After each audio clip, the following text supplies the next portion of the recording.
Cae la tarde y en un rincón de la ciudad, en un pequeño jardín, alguien cuenta una historia, reflexiona en voz baja o conversa, paseándose bajo los árboles. Es hora de volver a casa, bajar la velocidad y darle tiempo al tiempo. Christian Warnken nos abre la verja de su jardín para que respiremos aire puro y oxigenemos el espíritu. En Pauta, aquí comienza Desde el Jardín.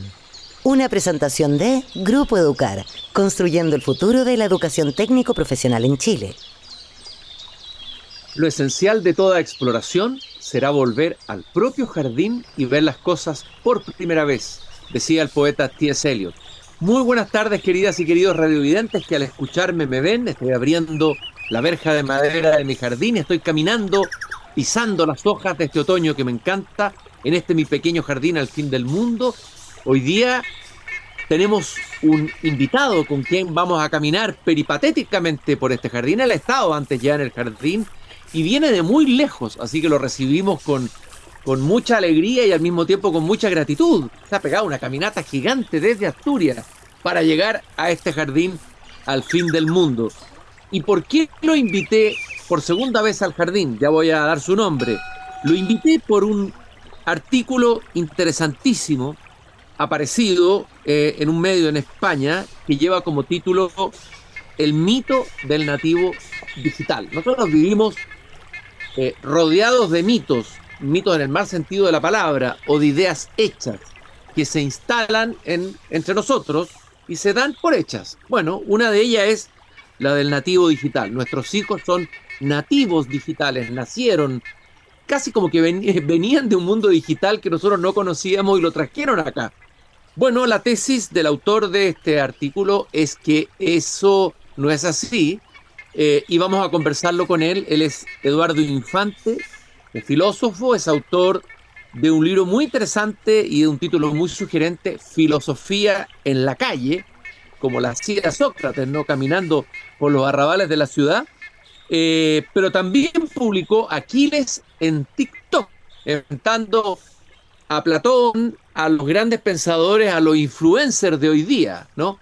Y además un libro también de título sugerente que sigue el juego de filosofía en la calle, Ética en la calle. Eduardo Infante en el jardín. Eduardo, qué gusto de poder conversar y caminar contigo nuevamente aquí en mi jardín. Hola, Cristian. Pues la verdad que lo primero agradecerte que me recibas nada más y nada menos que con T.S. Eliot. O sea, esto es una maravilla. Ya el mero hecho de poder retirarse a un jardín, a hacer quizás lo más hermoso que puede hacer un ser humano, que es encontrarse con otro y conversar, ya es un placer. Desde luego, yo creo que uno de los grandes placeres que hay que seguir cultivando, ¿no? Yo te leí por ahí también de la importancia del ocio, ¿no? Y que vivimos una suerte de apagón ontológico, ¿no? Y vamos a comentar también ese otro artículo que escribiste. Y bueno, tú planteas en el mito del nativo digital, Eduardo, y citando primero a Hannah Arendt, la gran Hannah Arendt, que la infancia necesita mediación cultural. ¿Qué significa esto? Que un adulto tiene que introducir a otro, a un niño, a un joven, en un mundo que no es suyo, ¿no? Y el entorno digital entonces no sería de esos niños, sino que sería nuestro. Somos nosotros quienes le traspasamos eso o los dejamos ahí. Voy a leer solamente el comienzo de la columna para que la comentemos. Pocos mitos han quedado tan hondo, dices tú, en nuestro imaginario como el del nativo digital. Tan solo el del buen salvaje le disputa la corona, la idea de Rousseau, ¿no es cierto? El relato nos dice que los niños, por haber nacido en un mundo saturado de pantallas, dominan la tecnología de manera innata, casi como si la tecnología fuera su lengua materna. Sin embargo, esta idea, tan cómoda como ingenua, es en realidad una coartada para la deserción adulta de su responsabilidad. Yo tomé este artículo tuyo y ya lo envié a todos los WhatsApp apoderados de amigos, ¿verdad? Se lo mandé a mi señora. Es un texto que hay que hacer circular entre los adultos. Yo creo que los adultos tenemos que... Esto es como una llamada de atención a los adultos en los que yo me incluyo. Es decir, para que paremos y pensemos lo que estamos haciendo, ¿no? Porque creo que, de cierta manera, hemos fallado a nuestros jóvenes, ¿no? Y tú nuestros dices que niños, hemos... nuestros menores, ¿no? Y bueno, lo primero que tú comentabas al principio, ¿no? La propia palabra de mito tiene varios significados, entonces yo quiero dejar claro que cuando uso el significado de mito, lo uso como relato legitimador, ¿no? Entonces, intento hacer una cosa que le gusta mucho a la filosofía francesa, que hace construir ese relato para ver exactamente qué es lo que está legitimando y si realmente es legítimo o no, ¿no? Entonces, bueno, efectivamente, en el concepto este de nativo digital, ¿no? Pues sugiere falsamente que los niños y los adolescentes pues nacen con un conocimiento ya innato, ¿no? En su ADN del uso de la tecnología. Y esto realmente pues ha servido como coartada para que muchos adultos, eh, familia, pero también instituciones, ¿no? Pues sobre todo instituciones docentes, ¿no? Se desentiendan de su responsabilidad, que es una responsabilidad por un lado pedagógica, pero también una responsabilidad ética, ¿no? De educar a los jóvenes, ¿no? En un mundo que, como bien dice Hannah Arendt, no es el suyo, sino es el nuestro. Hay que recordar que los niños llegan a un mundo que es el mundo digital, que ha sido construido por nosotros. ¿Mm? Entonces, Desde yo creo luego. que esta es la primera idea que debemos tener muy clara, ¿no? Eh, Se presupone, y esto es la clave, es decir, yo creo que el error es presuponer que en este mundo no necesitan ningún guía, cuando precisamente es justo lo contrario, necesitan más que nunca un guía, ¿no? Y, y bueno, los problemas que se están generando, o los problemas que están generando las redes sociales y el mundo digital en nuestros jóvenes y adolescentes, y en nuestros niños también, eh, yo creo que ahí en esos problemas eh, tenemos que reconocer que hemos fracasado en nuestra labor de tutela. Bueno, y tú afirmas en tu artículo que dejarles solos en esa jungla de estímulos, Ujú. todos los estímulos que están en Internet, en el mundo digital, bajo la excusa de que, comillas, se manejan con el móvil como pez en el agua, es como abandonar a un niño en una ciudad extranjera solo por usar el GPS. Me parece que esa imagen es muy... Es muy buena, En ¿no? el fondo lo hemos abandonado. Es impresionante cómo o sea, como la mayoría de los padres, a veces sin darse cuenta, han abandonado a sus hijos en esta ciudad virtual que es inmensa, mucho más grande que una gran urbe, donde el niño se va a encontrar desde delincuentes, porque los hay en el mundo Sí, sin digital, duda. se va a encontrar con una cantidad de estímulos, etcétera, y Ujú. están abandonados, ¿no? Ha Sin sido duda, sin abandonado. duda. Bueno, es brutal, ¿no? Porque yo creo que ha habido un cambio radical del momento en el que había una pantalla o un punto de acceso en el hogar, un único punto de acceso en el hogar, que sería un ordenador personal, pero que era el único que había en el hogar. Y entonces, bueno, pues el niño cuando tenía que acceder bajo el permiso del padre, o de los padres me refiero, y normalmente era tutelado, al mundo en el que nosotros vivimos, en el que ya se ha individualizado la pantalla y de repente le ponemos en las manos del niño ese pasaporte al mundo digital y no lo guiamos en absoluto. Entonces, literalmente es así, es como soltarlo en un continente, en un país totalmente extranjero. eh, y, y bueno, y mirar nosotros hacia otro lado, ¿no? Eh, claro, las consecuencias que se están produciendo son terribles y esto nos tienen que hacer pensar, detenernos y hacer pensar. Las cifras que manejamos hoy en día es que el acceso a la pornografía, la edad de acceso a la pornografía son los 8 años. ¿Mm? Claro, Eh, impresionante. claro. Por otro lado, también ahora mismo el último informe que salía aquí en España, un informe muy serio de tema de adicciones, pues la adicción más fuerte que sienten nuestros jóvenes ya no es a sustancias, sino precisamente es al juego, a las Mm. apuestas online.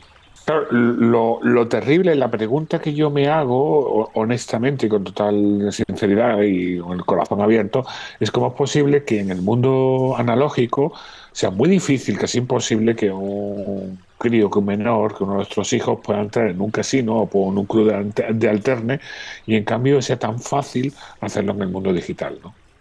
Entonces, esto es algo que nos tiene que, que llamar la atención y que, y que, bueno, hacernos dialogar y pensar juntos, ¿no? Porque la clave es que no es cierto que los niños habiten naturalmente ese entorno digital, ¿no? Ellos no lo han creado, no lo comprenden del todo y sobre todo no tienen los criterios para poder manejarse y gestionarlos, ¿no? Este mundo ha sido literalmente diseñado por adultos, con lógicas de mercado, de control, de productividad, de capitalización y de adicción. Entonces, abandonarlos ahí sin ningún tipo de acompañamiento, sin ningún tipo de guía ni mediación crítica, pues es como tú bien decías y escribo en el artículo, pues es como dejar a un niño solo en una ciudad extranjera solo porque sabe manejar un GPS. Eduardo, tú en el artículo también haces una distinción que me parece interesante entre la razón instrumental y la razón crítica, como una Ujú. herramienta, por decirlo así, de la filosofía o del pensamiento para tratar de abordar el tema que estamos conversando. Me gustaría que nos explicaras eso. Claro, esto lo desarrolló muy bien la Escuela de Frankfurt, ¿no? Y distinguió estos dos tipos de razones. La razón instrumental es la capacidad que tenemos para poder manejar un determinado tipo de herramienta o de medio. Eh, en cambio, la razón crítica es aquella que reflexiona acerca de cuáles son los fines adecuados para utilizar o hacer un buen uso de ese medio. Y son dos razones diferentes que se educan de manera diferente, ¿no? Entonces, pongo el ejemplo también en el artículo que si evaluamos simple y llanamente desde la pura razón instrumental, desde la pura eficacia, desde el medio, por ejemplo, un campo de exterminio como el de Mauthausen, pues tenemos que ponerle un 10. ¿Eh?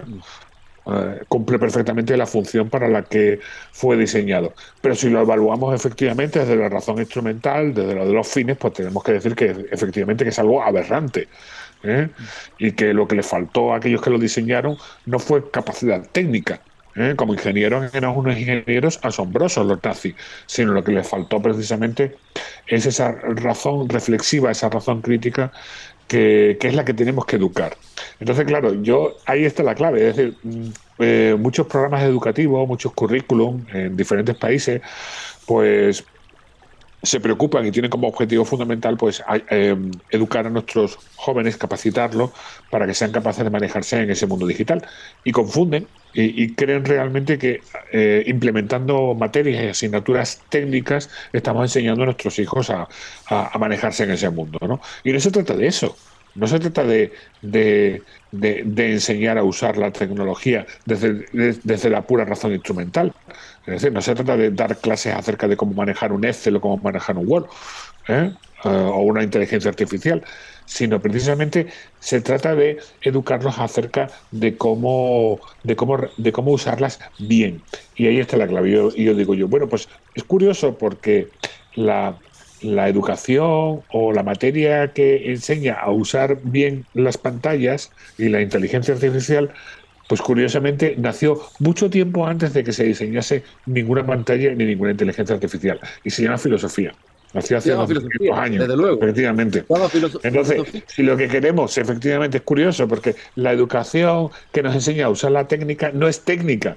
Entonces, no se trata de implementar asignaturas técnicas en nuestras escuelas, sino se trata de implementar precisamente las asignaturas humanísticas. Es decir, ahí Desde está la luego. clave. Y de O hacer sea, más filosofía. Eduardo, quizás es más urgente y necesario que nunca el cultivo de la filosofía, el cultivo Sin de la duda, del pensamiento reflexión. crítico y de la reflexión. Si es que además es absurdo, si es que educar la tecnología, en el momento en el que estamos educando a nuestros jóvenes a usar un determinado tipo de tecnología, esa tecnología ya ha caducado, ya es caduca. ¿Eh? En cambio, Desde luego. efectivamente, la filosofía no caduca, y el pensamiento crítico no caduca, la reflexión no caduca, la capacidad de diálogo no caduca. ¿Eh? Eduardo, y tú haces otra afirmación que es muy potente, que dice que, bueno, en este mundo, el mundo en que el niño es abandonado, el joven abandonado en el mundo digital, sin autoridad de un adulto, no es que el niño se haya emancipado, porque uno podría decir el niño se emancipó, ¿no? De una Sí, autoridad o se emancipó, lo conquistó su libertad. No, en realidad quedó sometido, dices tú, a una potestad tiránica. la Claro, del claro, mercado. claro. Hay que decir las Esto es cosas por su tremendo. nombre. Sí, déjame que Hay me que decir falle las un cosas por su poquito, nombre. porque aquí voy a poner las botas, como digo yo. Vamos a Aquí ver, te ponen las botas. voy a poner las Como botas. oye, hay un dicho mexicano que dice, eh, entra pateando y después virigua. ¿Ah? Así que Me gusta, me gusta, me va a haber gusta que mucho. patear aquí, vamos, al mercado. Vamos a ver, Explica un poco esa idea. voy a intentar no ser excesivamente eh, hiriente y ofensivo. Pero fíjate que los antiguos, los clásicos diferenciaban entre autoridad, autoritas y potestas, ¿no? Y la autoridad, que está muy relacionada con la educación, y de hecho no hay educación sin autoridad, es encarnar una forma de vida que sirva como ejemplo y modelo para el educando. Ser autoridad, por tanto, significa ser autoridad moral. Es encarnar aquello que el educando necesita ver como guía y como modelo. La potestas tiene que ver con el poder, es justo lo contrario, y tiene que ver con el autoritarismo, ¿no? Entonces yo creo que en nuestras sociedades jóvenes, en nuestras democracias jóvenes, los padres, por miedo a caer en ese autoritarismo que a veces vivimos en épocas pasadas, pues hemos renunciado a la autoridad.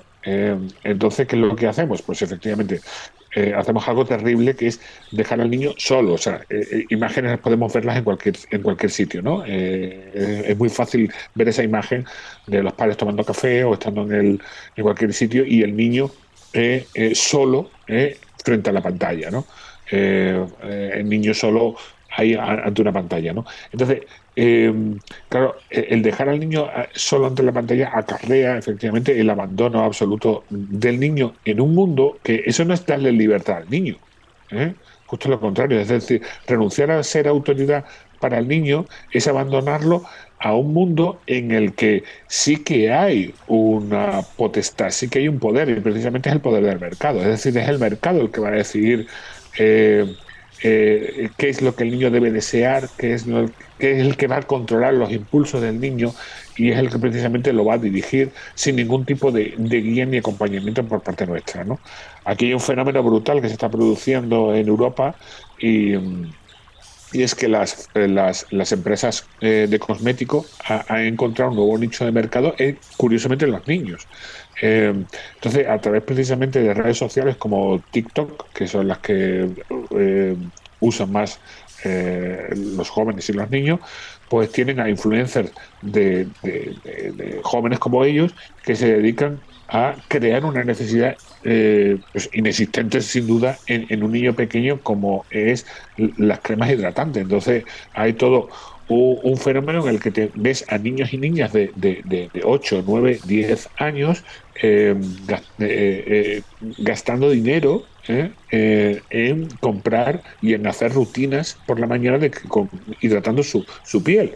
Entonces, claro, ves cómo efectivamente al final nuestros niños y nuestros jóvenes, esto es un ejemplo de cómo quedan subyugados por lo que el mercado necesita, por el producto que necesita sacar de su stock precisamente el mercado, ¿no? Bueno, están las cremas humectantes y muchos otros tipos de productos y nuevas necesidades que se han ido creando y donde el Efectivamente. nicho, el nicho más apetecido es el de los niños. De alguna manera, tú lo dices, los padres al abandonar a los niños, claro, ya no estamos obligados a educar, a acompañar, a cuidar y además nos libra, dices tú, de la tarea más difícil, enseñar a pensar, que tal vez sea Ostras, la tarea más urgente hoy día, ¿no es cierto? sin duda. Enseñar a pensar.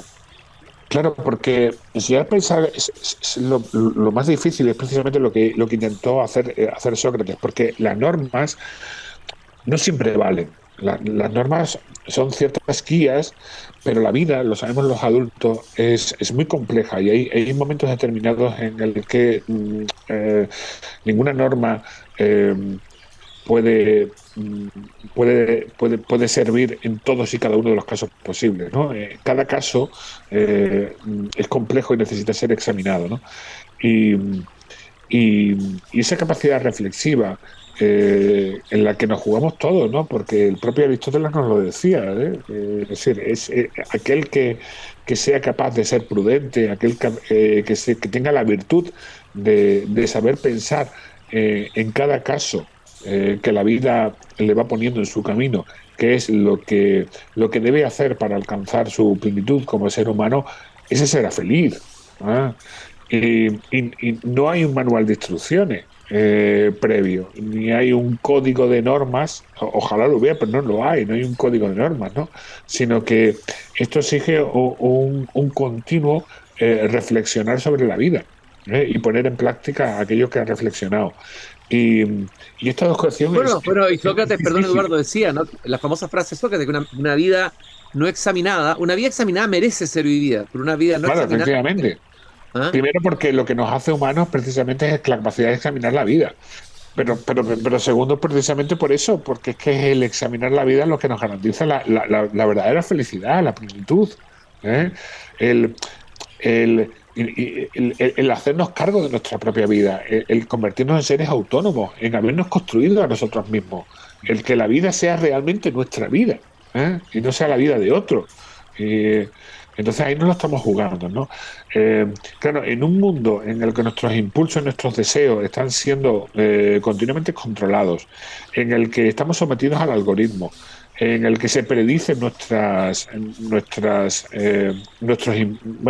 decisiones más cotidianas, es urgentísimo que seamos capaces de pensar por nosotros mismos, porque es en el pensar por nosotros mismos donde se juega nuestra autonomía. Y como bien decía Kant, es decir, lo que nos hace dignos, nuestra verdadera dignidad es que somos seres autónomos.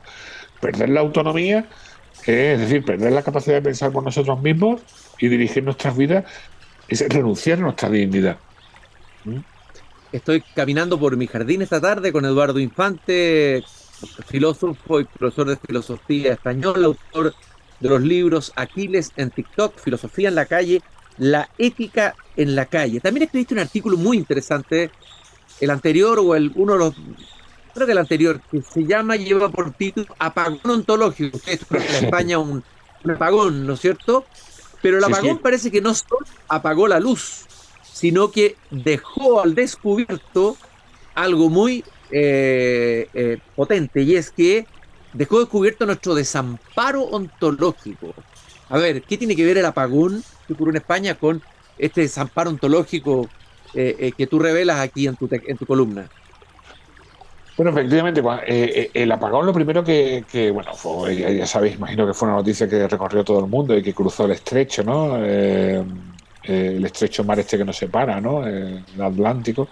Pero efectivamente el apagón nos sumió en algo totalmente novedoso. España se quedó sin luz, y por tanto ese mundo digital en el que nosotros vivíamos, y esa dependencia de la tecnología, pues quedó en suspenso. Lo que se apagó realmente fue durante unas horas, fueron 12 horas. eh, lo que se apagó realmente fue el mundo tal y como lo habitamos normalmente. Y de repente nos sentimos angustiados y desamparados, ¿no?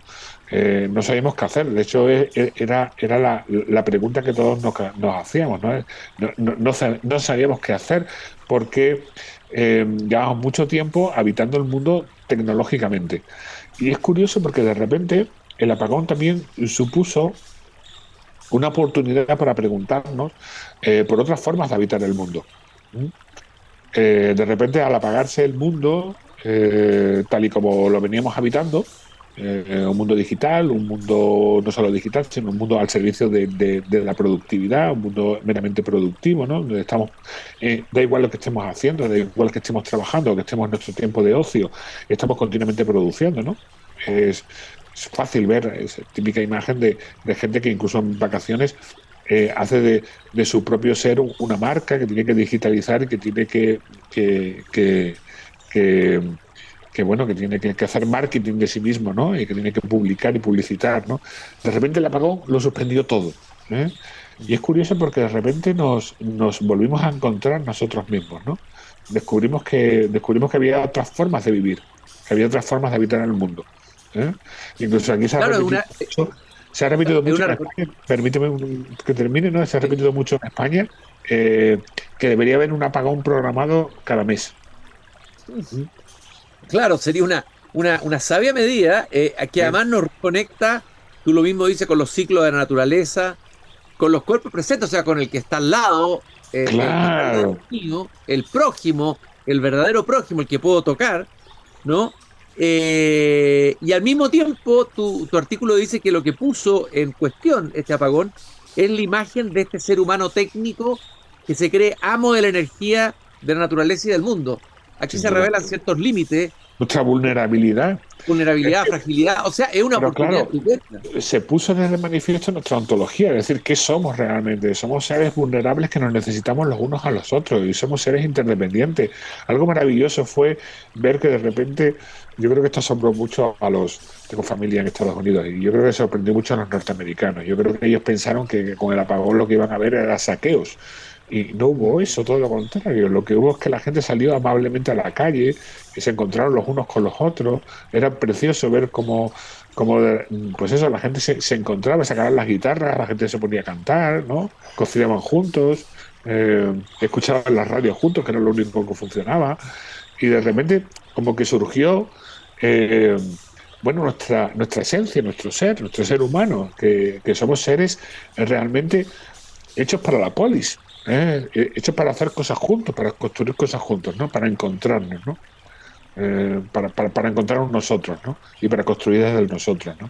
Y en este sentido fue precioso, ¿no? Claro, y Pascal decía, ¿no?, en el siglo XVII, que para conocer al hombre, dejen a un hombre solo en una pieza, sin nada, ¿no es cierto? Sí. Ahí vamos a conocer al verdadero hombre, al verdadero ser humano, ¿no?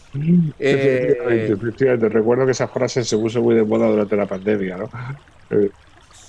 Claro, y ahora cobra un sentido. Eduardo, ¿dónde, quien quiera leer tus textos, nosotros les decimos columnas de opinión, sí, ¿dónde puedan encontrarla? ¿En qué medio digital pueden seguirte? Sí, es una sección del diario que imagino conocen, El País, es la sección dedicada precisamente al mundo del mundo digital y a las pantallas, que se llama Retina, la sección Retina del diario El País. Qué interesante que hay una sección dedicada a eso, a la sección Retina del País. Pueden ahí encontrar los artículos de Eduardo Infante, también pueden buscar sus interesantísimos libros. Eduardo ha hecho un trabajo de sacar la filosofía de su encierro y aislamiento y llevarla a la plaza pública. Al lugar, efectivamente. Sobre todo porque las plazas públicas están en deterioro y a mí eso me preocupa mucho. Es decir, hemos ido dejando que los movimientos fascistas y totalitarios vayan tomando la plaza pública. Y yo creo que eso no lo podemos hacer porque está en juego la democracia. Entonces tenemos que volver a encontrarnos los ciudadanos y los defensores de la democracia en esa plaza pública y hacer lo que hacen los ciudadanos, que es dialogar, negociar, llegar a acuerdos y sobre todo intentar identificar entre todos el bien común. Tenemos varias cosas que recuperar, entonces después de esta conversación, recuperar la polis, recuperar el ágora, recuperar a nuestros niños y recuperar nuestra capacidad de pensar y de reflexionar. Y para eso, como siempre, está la filosofía. Te quiero agradecer muchísimo, Eduardo, que hayas venido caminando aquí hasta este jardín. Y espero que nos encontremos próximamente en una conversación tan interesante como esta. Seguro que sí. Un abrazo, Cristian. Muchas gracias por la invitación. Un gran abrazo. Y nosotros nos volvemos a encontrar mañana cuando vuelva a abrir la verja de madera de mi jardín. Recordarles que nos acompaña Grupo Educar, construyendo el futuro de la educación técnico profesional en Chile.